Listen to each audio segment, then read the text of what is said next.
विभीषणजी, कृपया आपण भूमीवर यावे. धन्यवाद आपले.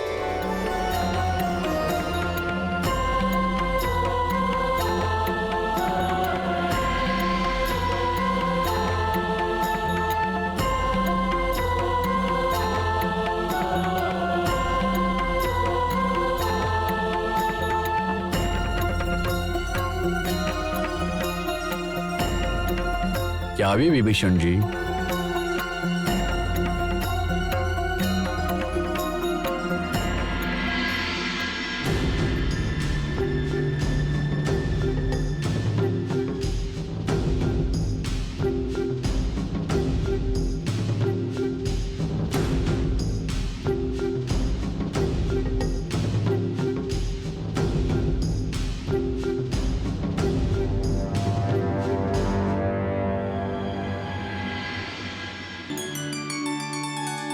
जय श्रीराम.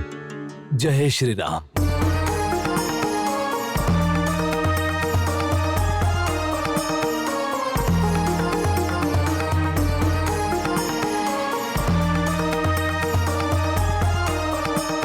प्रणाम प्रभू. प्रणाम प्रभू.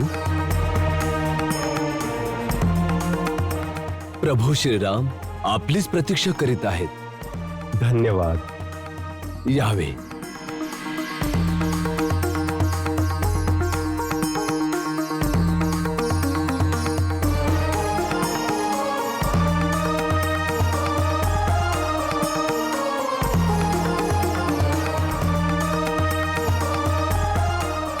प्रणाम प्रभू.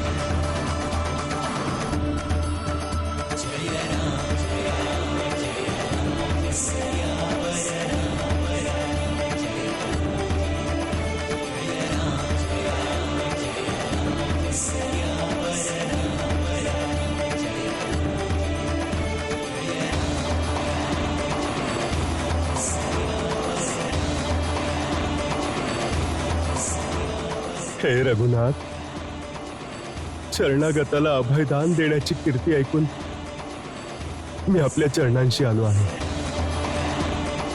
प्रभू, जेव्हा मातृभूमीतून कुणाला बहिष्कृत केले जाते तेव्हा असे वाटते की विश्वातील सर्व द्वार बंद झाले आहेत. परंतु भगवंताचे द्वार तर सदा आपल्या भक्तांसाठी खुले असते.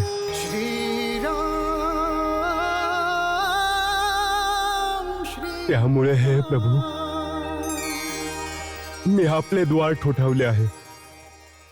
हे भक्तवत्सल पिता समान माझ्या ज्येष्ठ भ्रातांनी मला भर राज दरबारात सर्वांसमोर लाथ मारून मला अपमानित केले.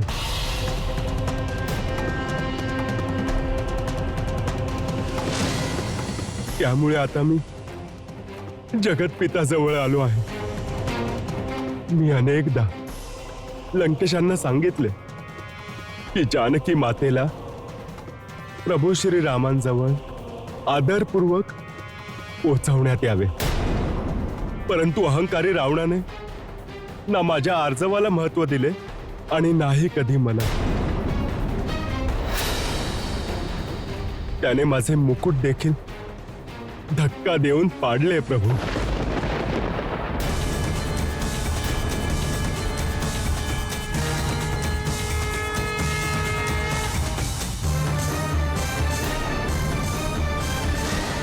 केवळ लंकेशाच्या कारणास्तव आज लंकेच्या द्वारावर युद्धाचे संकट उभे आहे. प्रभू,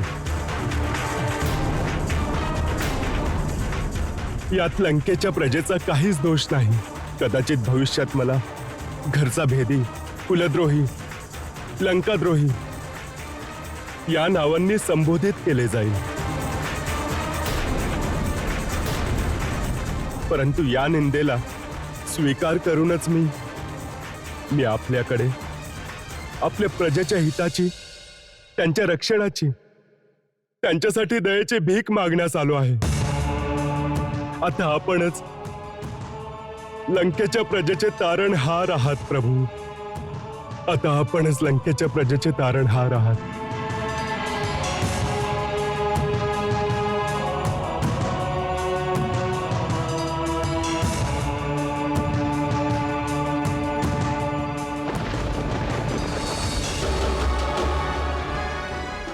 उठा लंकेश. लंकेश, आपल्या प्रजेची चिंता केवळ एक राजाच करू शकतो. मित्र, मी आपणास वचन देतो की लंकेच्या प्रजेवर संकट येणार नाही. आमचे लंकेच्या प्रजेसोबत कोणतेही वैर नाही. जर युद्ध झाले तर लंकेच्या प्रजेला त्याची झळ बसणार नाही.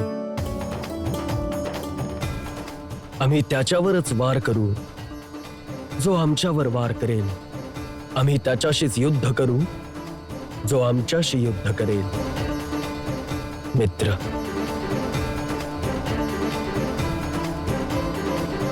आपण लंकेचे महाराज व्हाल. आपण लंकेश आहात. जर रावणाने आपला मुकुट पाडला तरी आम्ही आपल्या मस्तकावर राजाचा मुकुट ठेवून आपला राज्याभिषेक करून आपल्याला लंकेचे महाराज घोषित करू.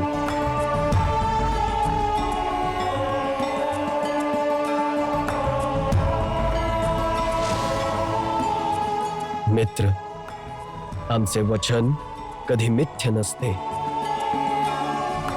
लक्ष्मण, बोलावे बंधू. मित्र विभीषणांचा राज्याभिषेक ह्याच समयी छावणीच्या मध्यात सर्वांच्या उपस्थितीत होईल. महाराज सुग्रीवांसोबत त्याची व्यवस्था कर. कशी आज्ञा बंधू. आम्ही आमच्या मित्राचा राज्याभिषेक समुद्राच्या जलाने करणार, कारण सर्व नद्या समुद्रात विलीन होतात आणि समुद्राला तीर्थांचे तीर्थ म्हटले जाते.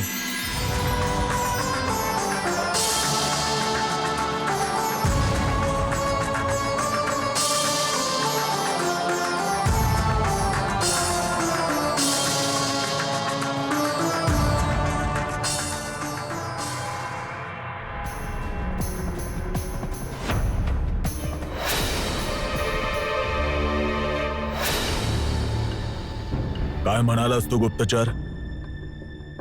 विभीषणाचा राज्याभिषेक केला? तू स्वतः आपल्या डोळ्यांनी पाहिलं शार्दूल? होय महाराज.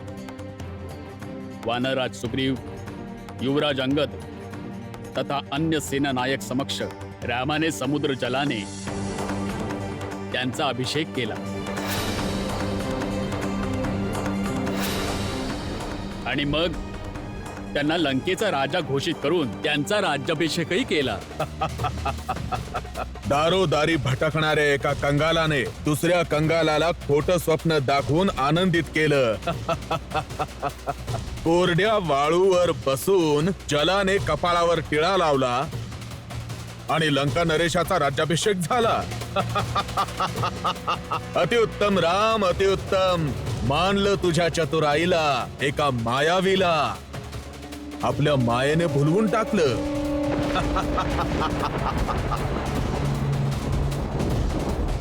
असंच आम्हाला तरी वाटतं की सुग्रीवालाही भ्रमित केलं होतं. आम्हाला तर वानरराज सुग्रीवावर हसू येतं. किष्किंधेचं वैभव विलास सोडून त्या 2 वनवाशांच्या मागे जंगलात उड्या मारत फिरतोय आणि त्यासोबतच आपल्या सैन्याचीही फरफट करतोय. ते सैन्य 2च दिवसात माघारी फिरेल. समुद्र ओलांडण्याचे कोणतेही साधन नाही आहे त्यांच्याकडे. अवश्य.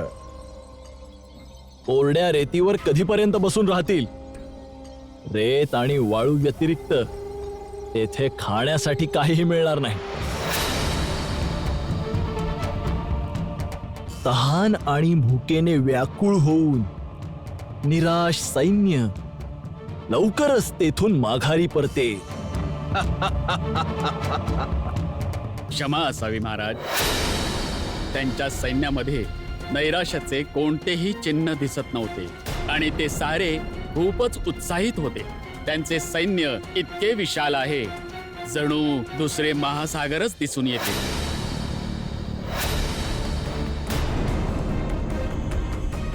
पुत्र मेघनाथ, शत्रूला कधीही दुर्बल समजता कामा नये. शत्रू जरी लहान असला तरी त्याचा उपहास केला जाऊ नये. शत्रूपासून सदैव सावध राहिलं पाहिजे. तुम्हाला काय म्हणायचं आहे आजोबा? की श्रीरामांचे लंकेच्या दिशेने कूच होणे कोणी उपहासाची गोष्ट नाही. फार गंभीरतेने त्याच्यावर विचारमंथन व्हायला हवे. ज्या प्रकारे आज रामाने विभीषणाचा राज्याभिषेक केला आहे, त्याच प्रकारे याआधी सुग्रीवचाही राज्याभिषेक केला होता. तो व्यर्थ नाही गेला. अंततः त्यांनी सुग्रीवला किष्किंधेचा राजाधिराज बनवले. त्यामुळेच त्यांच्या वचनाचे महत्व वाढले आहे. आपण योग्य म्हणाला होतात राजन. राम फारच चतुर आहे. त्याने विभीषणाचा राज्याभिषेक करून लंकेमध्ये फूट पाडण्याची युक्ती केली आहे. लंकेत जे लोक आपल्याशी सहमत नसतील ते आज विभीषणाचे अनुयायी होण्याबद्दल विचार करतील. रामाने त्यांच्या मनात एक आशा उत्पन्न केली आहे. जसे सुग्रीवला राजा बनवले गेले, त्याच प्रकारे एके दिवशी विभीषणालाही तो लंकेचा राजा बनवेल. रामाने एकाच वेळी आपल्या शत्रूंच्या मनात आशा आणि आपल्या अनुयायांच्या मनात आशंकाचे बीज रोवले आहे. आपण यावर गांभीर्याने विचार करावा महाराज.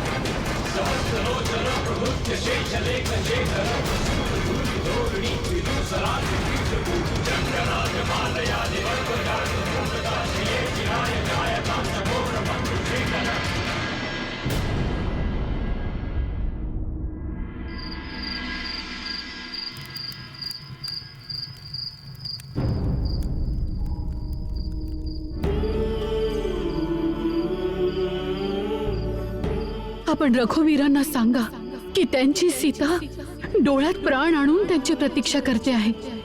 जर विलंब झाला तर त्या सीतेचे मृत शरीरही पाहण्यास मिळणार नाही.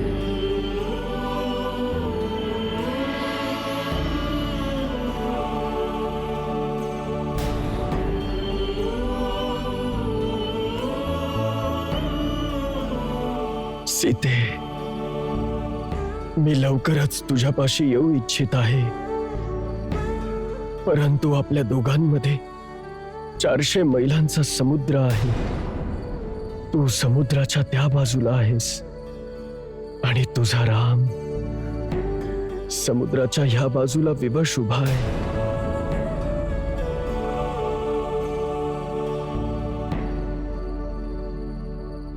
प्रणाम प्रभू.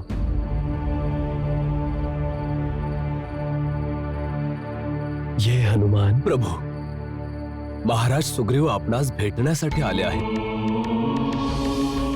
ते बाहेर आपली प्रतीक्षा करीत आहेत.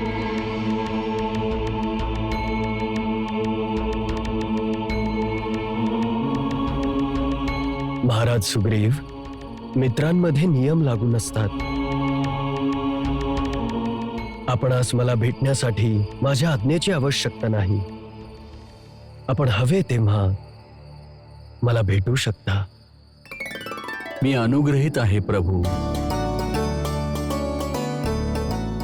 बसा.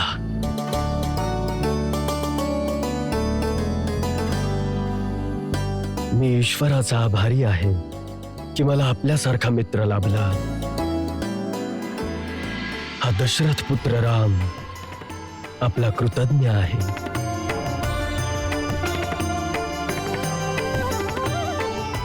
प्रभू, मित्र, केवळ आपल्या कारणास्तव मला माझ्या सीतेचा शोध लागला आहे. आणि आपल्यामुळेच आज आपण समुद्र किनारी लंकेच्या ह्या बाजूला आहोत. प्रभू, याचे संपूर्ण श्रेय हनुमानाचे आहे.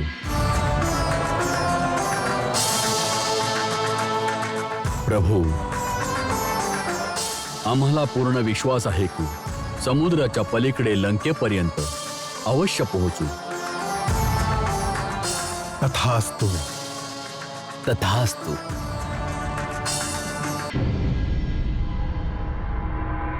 जर तुम्ही जे म्हणत आहात ते सत्य असेल तर तुम्हीच सांगा की अशा वेळी आपण काय करावं. पिताश्री, मला विचाराल तर आजच आपण आपल्या शत्रूवर आक्रमण करायला हवे.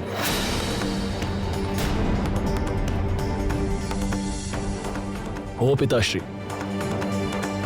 आता तर ते समुद्र ओलांडण्याच्या उपायांवर विचार मंथनच करत असतील. युद्ध इतक्या लवकर सुरू होईल याचा तर आभासही नसेल त्यांना. आपल्याकडे जितके राक्षस आभाळात उडण्याची विद्या जाणतात त्या वानरांचा विध्वंस करण्यासाठी तितकेच पुरेसे आहेत. हो पिताश्री, यापूर्वी की शत्रू पुढे सरसावेल त्याला त्याच्याच भूमीमध्ये पराभूत करणे योग्य राहील. नाही इंद्रजी, आम्हाला वाटतं आपल्याला सैनिक शक्ती नाही, कूटनीतीचा प्रयोग केला पाहिजे.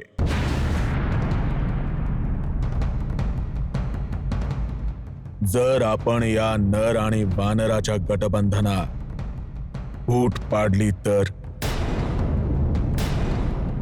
सुग्रीवाशी संधी करून जर आम्ही त्याला आपलंसं केलं तर याचा हा अर्थ असेल आपण रामाच्या चतुराईला त्याच्या शस्त्राने मात दिली. राम, लक्ष्मण आणि विभीषण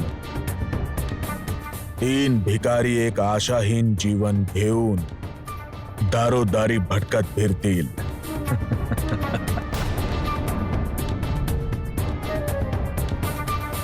शोक, होय महाराज.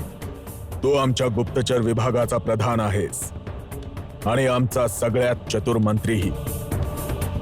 असुरी विद्येत तू निपुण आहेस आणि रूप बदलण्याच्या कलेतलं तुझं कौशल्य जगप्रसिद्ध आहे. हे कार्य आम्ही तुला सोपवतो. तू जा, सुग्रीवला बघ, तपास, माहिती काढ त्याच्या मनात दुर्बलता कुठे आहे.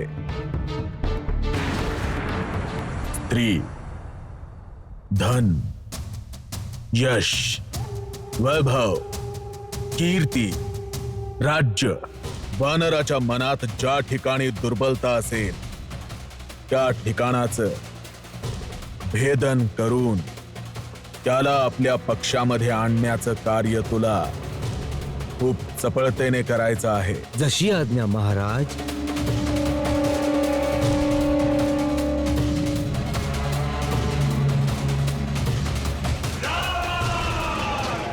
आपल्या सर्वांना ह्याकरिताही सजग आणि सावध राहावे लागेल, कारण रावणाचे मायावी राक्षस संधी मिळाल्यास आपल्या शिबिरात उच्छाद मांडू शकतात. प्रभू, सेनेला सारे काही समजावण्यात आले आहे. अद्यापही सैनिकांच्या मनात रावणाबद्दल घृणा आणि संतापासह क्रोधही आहे. सैन्य सजग आहे प्रभू. रावणाचे कोणतेही चाल आपल्या शिबिरात सफल होणार नाही. प्रभू, आपल्या सैन्याचे मनोबल उच्च आहे. शिवाय रावणाचे सैन्य आणि त्यांच्या सेनापतींचे लंका ध्वस्त झाल्याने आणि माझ्याद्वारे रावणपुत्र अक्षय कुमारचा वध झाल्या कारणाने त्यांचे मनोबल खचले आहे. आपण असेही म्हणू शकतो की युद्धाच्या पहिल्या भागाचे यश आपल्या पारड्यात आहे. प्रभू, युद्धाच्या अंतिम भागाचे यशही आपलेच असेल. रावणाच्या सैन्याचा विनाश करण्यासाठी आम्ही वानर सैन्य अति उत्सुक आहोत. बस लंकेत पोहोचणे शेष आहे प्रभू.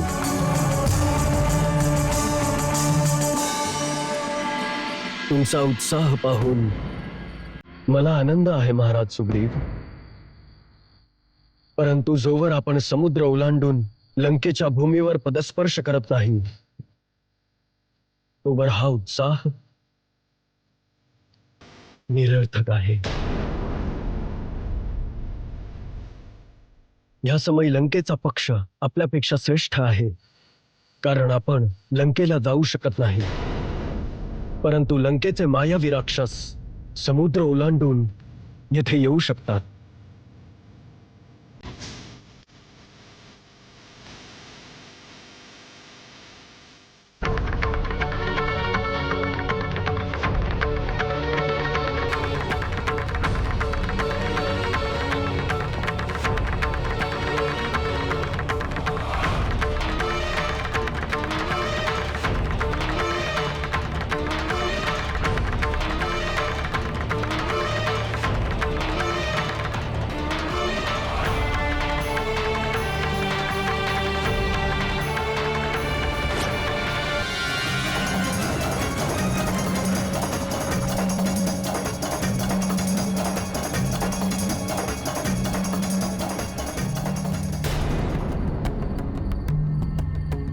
असं ऐकले की राक्षस जातीचे सगळेजण आकाश मार्गाने येऊ जाऊ शकतात.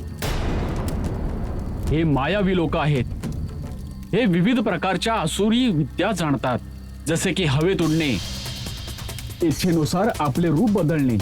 या मायावी शक्तीशी आपण कशा प्रकारे लढणार आहोत? सांगा आम्हाला, कसे लढणार, काय करणार? आपण युद्ध करू. आपण अवश्य युद्ध करू, कारण आपली बाजू सत्याची आहे. आणि तुम्हा सर्वांना ज्ञात नाही की प्रभू श्रीरामांनी काय सांगितले होते? जे सत्य आणि धर्माच्या मार्गावर स्थिर असतात, ईश्वर सदैव त्यांचे सहाय्य स्वतःच करतात. हे विसरू नका की सत्यात सर्वात जास्त शक्ती असते, आणि ती शक्ती आपल्या बाजूने आहे. त्यामुळे आपण सारे युद्ध अवश्य करू, आणि निश्चितच या युद्धात आपलाच विजय होईल. विजय तेव्हाच होईल जेव्हा आपण समुद्र पार करू.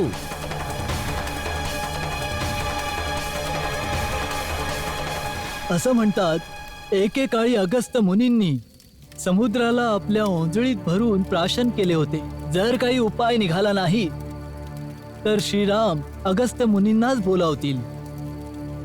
ऐकलंय की आधीही अगस्त्य मुनींनी श्रीरामांना ही दिव्य अस्त्रे दिली आहेत.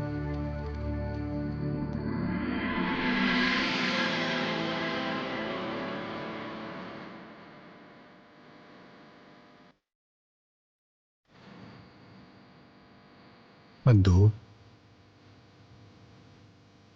आम्हा सर्वांच्या मनात एकच प्रश्न आहे.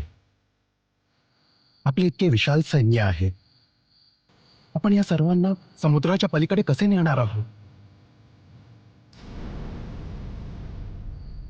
परंतु बंधू, आम्हा सर्वांना पूर्ण विश्वास आहे की आपल्या शक्तीसमोर कोणीही टिकू शकणार नाही. बंधू, आपण समुद्राला आटवू शकता.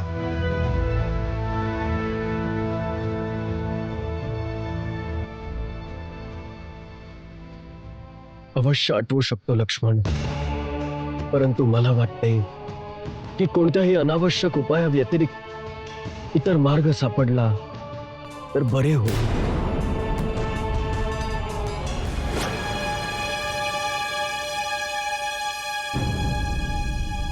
प्रभू, आमच्या मनात एक विचार आला आहे. बोला मित्र. का नाही विभीषणाला एखादी युक्ती विचारावी? कारण राक्षसांजवळ विविध गुप्त विद्या असतात. होऊ शकतं की लंकेपर्यंत पोहोचण्याचा ते आम्हाला गुप्त मार्ग सांगतील. होऊ शकते. मी आपल्या विचारांशी सहमत आहे. उद्या आपण याच विषयावर बोलूयात.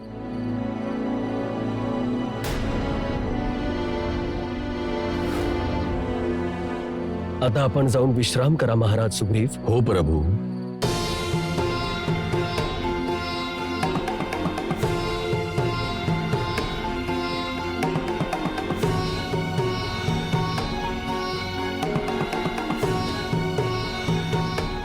हनुमान, तूही जाऊन विश्राम कर.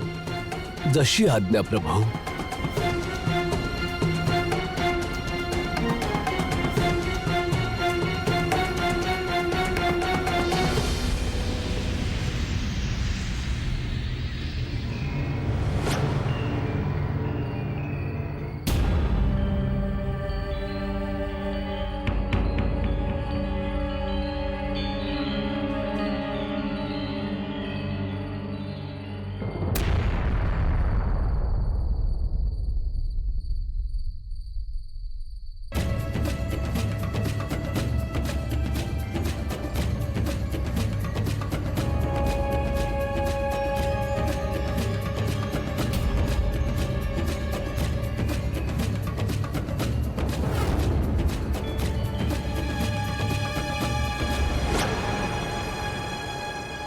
शुक,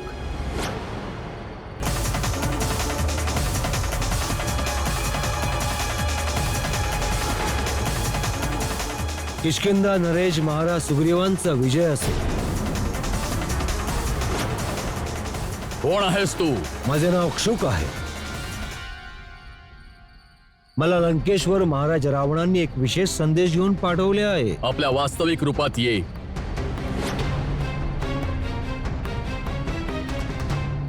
सेवकाचा प्रणाम स्वीकार करावा महाराज. उत्सुक आपले आसन ग्रहण करावे.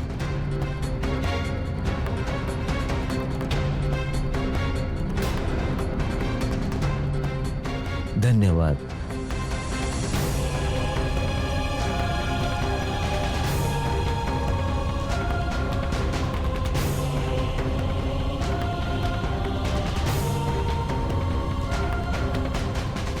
बोला, काय संदेश आणला आहे? माझे स्वामी लंकापती रावणांनी आपणास सादर प्रणाम पाठवला आहे.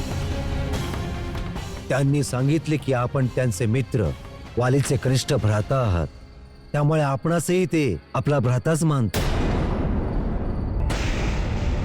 या नात्याने आपण जेव्हा हवे तेव्हा लंकेस येऊ शकता. तेथे आपले भव्य स्वागत होईल. लंकेत सोने, चांदी, धन, धान्य, हिरे, माणिक इत्यादी अनमोल रत्नांची काहीही कमतरता नाही. आपणास हवे तेवढे आम्ही आपणास देऊ शकतो.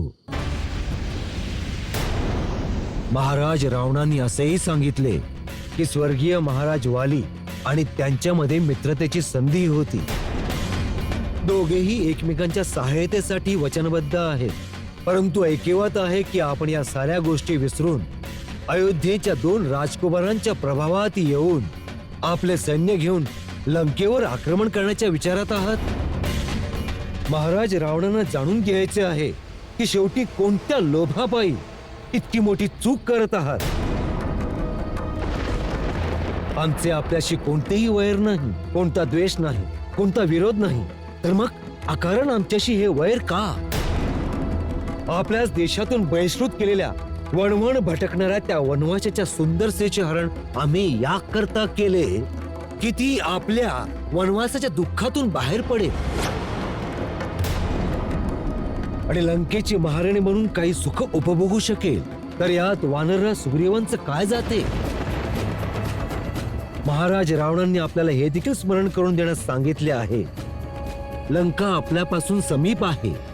विपत्ती आल्यास जितक्या जलद आम्ही आपल्या सहायतेसाठी येऊ शकतो तितक्या जलद अयोध्यावासी कधीच येऊ शकणार नाहीत. कारण अयोध्या आपल्यापासून फार दूर आहे. या साऱ्या गोष्टींचा विचार करता महाराज रावणांनी आपल्याकडून ही अपेक्षा केली आहे की आपण या लोकांची साथ सोडून आपल्या सैन्य बलासह आजच किष्किंधेत परतावे. कारण राक्षस वानर सौख्य कायम राहावे. अन्यथा आपले काही खरे नाही. अन्यथा काय खरे नाही? महाराज, एक लहानशी चूक सुधारल्याने तिच्या फलस्वरूप होणारा विनाश टळू शकतो. तर त्या विनाशाला सविस्तर जाणून घेण्याची काय आवश्यकता आहे महाराज? महाराज, मला पूर्ण विश्वास आहे की आपण महाराज रावणांच्या या संदेशाला कधी टाळू शकणार नाही. कारण महाराज रावणांच्या मित्रतेच्या प्रस्तावाला नकार देण्याचा अर्थ आहे जसे कोणी बुद्धिमानी पुरुष आपल्या द्वारावर आलेल्या परम सौभाग्याला नकार देईल.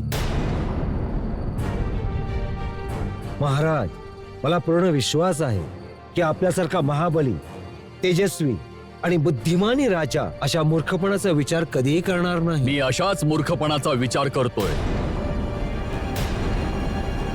यामुळे जाणू इच्छितो की अन्यथाचा अर्थ काय आहे. जर मी रावणाचे म्हणणे ऐकले नाही तर काय होऊ शकतं? आपल्या साऱ्या वानर शक्तीचा विनाश, किष्किंधा राज्याच्या साऱ्या शक्तींचा ऱ्हास. यानंतर किष्किंधाचा राजाही राम आणि लक्ष्मणाप्रमाणेच वणवण भटकताना दिसू लागेल. दूत, क्षमा करा महाराज, आपण असंच सविस्तर जाणून घ्यायचे होते. हे सूर्यपुत्र महाराज सुग्रीव, आपण आपल्या आणि आपल्या या महान कुळाच्या हिताचा विचार करावा. आपले ऐश्वर्य आणि समृद्धीला वाचवण्याबद्दल विचार करा. आपल्या साम्राज्याच्या प्रगतीचा विचार करा. आणि त्याचा केवळ फक्त एकच उपाय आहे, महाराज रावणांच्या मित्रतेचा आदर करणे, ज्याचा अर्थ आहे विश्वातील समस्त सुखांचा स्वामी होणे. आपण त्या सुखांना उपभोगत असताना थकून जाल, परंतु सुख कधी समाप्त होणार नाही महाराज. नाही सुख. प्राणही नाशवान आहेत, भोगही नाशवान आहेत. आणि असे कोणतेही भौतिक सुख नाही जे निरंतर राहते, ज्याचा नाश होणार नाही. म्हणूनच जेव्हा व्यक्ती सुखाच्या मोहात आपल्या कर्तव्यांकडे दुर्लक्ष करतो, तर त्याच्यापेक्षा मूर्ख कोण असेल? आणि तुझा लंकापती मला प्रलोभन देतोय. ज्याने माझ्यावर उपकार केले त्याच्याशी द्रोह करू? जो माझा मित्र आहे त्याच्या पाठीत खंजीर खुपसू? नाही. आणि जी गोष्ट सत्य आणि धर्माने युक्त आहे की रावणाने एका निर्दोष स्त्रीचे हरण करून असे पाप केले आहे ज्यासाठी त्याला मृत्यूदंड देणे आवश्यक आहे. मी रावणाच्या शक्तीच्या भयाने आणि समस्त सांसारिक प्रलोभनापायी मी एका महापाप्याचे समर्थन करू आणि रावणाची साथ देऊ? असे केले तर काय माझा आत्मा मला कधी क्षमा करेल? तुझ्या राजाला आमच्या हिताची चिंता नाहीये. त्याच्या मनात आपल्या समूळ विनाशाचे भय उत्पन्न झाले आहे. त्याला ठाऊक आहे की प्रभू श्री रामांच्या सोबत सुग्रीवाचे सैन्य बलच नाही, तर सर्व नाशाची भीषण ज्वाळा लंकेस भस्म करण्यासाठी तेवत आहे. हे त्याने जाणले आहे. त्यामुळे त्याने फूट पाडण्याची एक कुटील कूटनीतीची चाल खेळला आहे. आपण माझ्या महाराजांना समजण्यात चूक करत आहात कपेश. जरा विचार करून पहा. बस झालं दूत. दूताचे कार्य केवळ संदेश देणे असते, परामर्श देणे नाही. जर दूत बनून आला नसतास तर तुझा शिरच्छेद केला असता. आणि तुझ्या राजाने आमच्या कर्तव्य परायणतेचा आणि आमच्या भावनांचा अपमान केला आहे. लंकेश त्या भावनेने म्हणाले नव्हते महाराज. पुरे झालं दूत. ज्या प्रकारे आपल्या राजाचा संदेश घेऊन आला आहेस त्याच प्रकारे या संदेशाचे प्रत्युत्तर जाऊन त्यांना ऐकव. जशी आज्ञा, जशी आज्ञा महाराज. आपल्या कुटील, कपटी, कूटनीतिज्ञ, षडयंत्री राजाला जाऊन सांग की किष्किंधेचा एक एक वानर आपलं हित अहित चांगल्या प्रकारे जाणतो. सावधान कर त्या दुराचाराला की त्याच्याशी मित्रता नाही, शत्रुता करून त्याच्या दुष्कर्माला दंड देण्यासाठी किष्किंधेचा एक एक वानर उतावीळ झाला आहे. आमची आणि त्याची मित्रता कधीही संभव नाही. आमची साथ केवळ श्रीरामांसोबत आहे आणि ती साथ या लोकातलीच नाही तर परलोकातही आहे, कारण तेच तिन्ही लोकांचे स्वामी आहे, स्वतः भगवंत आहे. जा, रावणास जाऊन हेही सांगा की विभीषणाच्या येण्याने लंका वाचली, परंतु रावणास तिन्ही लोकात कोणीही वाचू शकत नाही. आणि आमचे उत्तर रावणाच्या मृत्यूचा संदेश आहे. आणि आपल्या राजास हेही सांगा की अजूनही अवधी आहे. आपल्या कुळाचा आणि राक्षस जातीचा उत्कर्ष हवा असेल तर प्रभू श्रीरामांना शरण या. तरच ते लंकेचे स्वामी राहतील. मला राजसिंहासनाची कोणतीच लालसा नाही. याने काहीही लाभ होणार नाही विभीषणजी. आपण तर जाणताच महाराजा रावणांचा हट्ट किती अटळ आहे. जर ते धरोहर नीती समजत नसतील तर लंकेत आणखी लोक असतील जे या गोष्टीला समजतील. तू अशाच लोकांना संघटित करून जनमत तयार नाही करू शकत जे महाराजांपर्यंत आपले म्हणणे मांडतील. त्यांचे मंत्री तर होला हो म्हणणारे आहेत. कदाचित महाराजांच्या कानापर्यंत त्यांचा ध्वनी तर पोहोचेल. मला क्षमा करा विभीषणजी. जर मी आपल्या विचारांशी सहमत असतो तेव्हाही मी ज्या स्वामींचे अन्न खातो त्यांच्या विरुद्ध जनमताचे असे जाळ नाही विणू शकत. याला मी माझ्या सेवक धर्माविरुद्ध समजतो विभीषणजी. महाराज, आता परत जाण्याची आज्ञा द्यावी. यावे.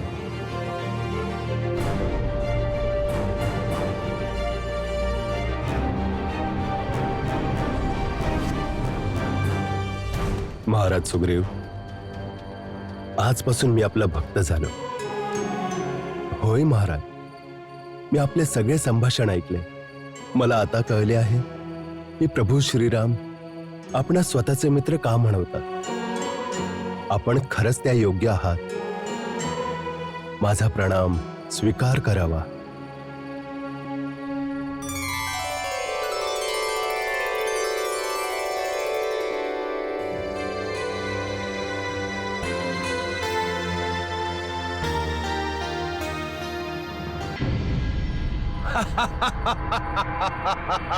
सुग्रीवाने आमच्या मृत्यूचा संदेश पाठवला आहे. मुंगीलाही पंख आले आहेत. क्षमा करा महाराज. त्यांना आपले सेनानायक रामांप्रती प्रचंड आस्था आहे. त्यांना पूर्ण विश्वास आहे की राम आपल्या शक्तीने त्यांना समुद्रपार अवश्य घेऊन जाते. या समयी त्यांच्या मनात सागरांच्या लाटाप्रमाणे उत्साह भरला आहे. सगळं थंड पडेल. सागराच्या पलीकडेच धडपडून निघून जातील आणि आमच्या त्या परम अनुज कुलघाती विभीषणची काय अवस्था आहे. महाराज, वानर सेनेमध्ये लपलेल्या आपल्या गुप्तचरांनी मला सांगितले की तेथे विभीषणांना खूप आदर आणि सन्मान आहे. ऐकले आहे की राम त्यांना आपल्या बरोबरीचे आसन देतो आणि त्यांच्याशी विचार मंथनही करतात. आपला भेद मिळवण्यासाठी सन्मान तर देतीलच ना.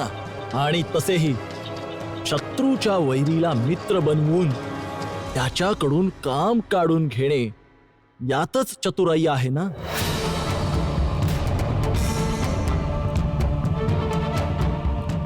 आपण आणखी सांगा, काय माकडचाळे चाललेत त्या वानर दलात. या समयीत ते सारे तना मनाने याच चेष्टेमध्ये आहेत की कशा प्रकारे समुद्र ओलांडून लंकेत प्रवेश केला जाईल. पण यासाठी त्यांच्याकडे कोणतंच साधन नाही. फक्त हेच कारण त्यांच्या आशेला निराशेमध्ये बदलण्यासाठी सगळ्यात मोठं कारण असेल. युद्ध न करताच परततील. आमच्याशी युद्ध करून जीव गमावण्यापेक्षा चांगलंच आहे जिवंत परत जाणं. मग ठीक आहे, उद्या सकाळी त्यांच्या गतिविधी पाहूनच आता पुढील कार्यक्रम सुनिश्चित केला जाईल.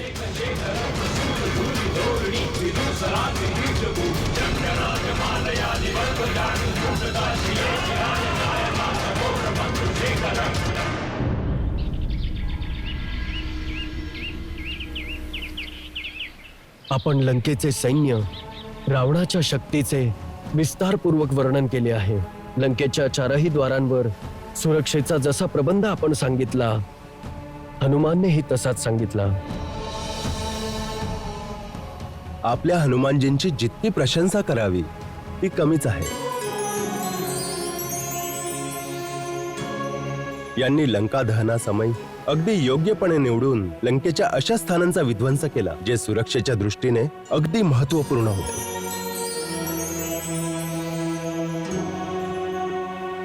आपण जेव्हा लंकेत पोहोचाल तेव्हा मी स्वतः आपल्याला रावणाची सारी दुर्गबंदी असे गुप्त स्थान सांगेन जेथून त्याचा भेद होऊ शकेल.